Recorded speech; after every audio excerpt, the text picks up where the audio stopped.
I have decided that, as a way of giving back to this wonderful community that has stood by me, I will forgive all debts owed to me."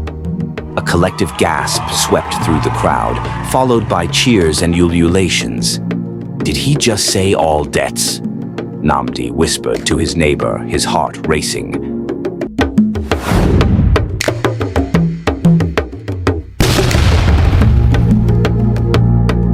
Chief Obina's house was filled with friends and well-wishers. It was his 50th birthday, and he decided to go all out to celebrate and show gratitude to God for the gift of life. So he called a feast for all and sundry. Among the invitees was Namdi, one of his numerous debtors. He was a palm wine tapper and owed the chief a significant amount. During the cutting of the cake, Chief Obina stood tall in his flowing agbada, a wide smile plastered across his face. He raised a hand to silence the drumbeats and chatter. "My people, I have a big announcement to make," the crowd murmured in curiosity. Namdi, standing at the back, craned his neck to see. Chief Obina continued, "I have decided that, as a way of giving back to this wonderful community that has stood by me, I will forgive all debts owed to me." A collective gasp swept through the crowd, followed by cheers and ululations. "Did he just say all debts?" Namdi whispered to his neighbor, his heart racing. "Yes, my friend, all debts," the neighbor replied with a grin. Namdi pushed his way through the crowd, falling to his knees before the chief. "Chief Obina, I don't even know how to thank you. You have saved my life." Chief Obina smiled warmly. "Stand up, Namdi. Use this opportunity to rebuild yourself, and don't forget to extend kindness to others, as I have shown you today." Namdi nodded vigorously. "I promise, Chief. God bless you." The celebration continued, with music and dancing filling the air. But as Namdi left the compound later that evening, his joy turned to anger when he spotted Chijioke standing near the gate. "Chijioke!" Namdi barked, storming towards him. Chijioke froze, clutching a small bag of yams. "Ah, brother Namdi. Good evening." "Don't good evening me," Namdi snapped. "Where is my cassava? You think I've forgotten the 3 bags you owe me?" "Please, Namdi," Chijioke pleaded, dropping to his knees.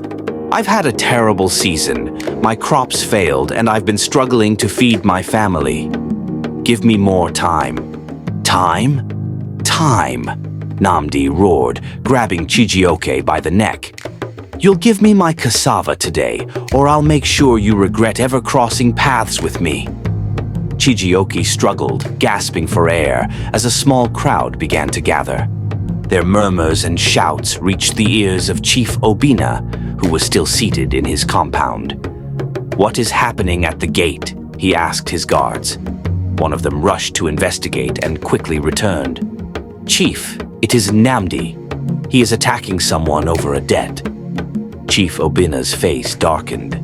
"Bring him to me immediately." Moments later, Namdi was dragged back into the compound, his face pale. Chief Obina's piercing gaze met his. "Namdi," the chief began, his voice cold, "is it true that after I forgave you your debt, you attacked someone who owes you far less?" "Chief, it's not like that," Namdi stammered. "Silence," Chief Obina thundered, rising to his feet. The crowd fell silent. "I forgave you a debt so great you could never repay it. Yet you could not show the same mercy to someone else?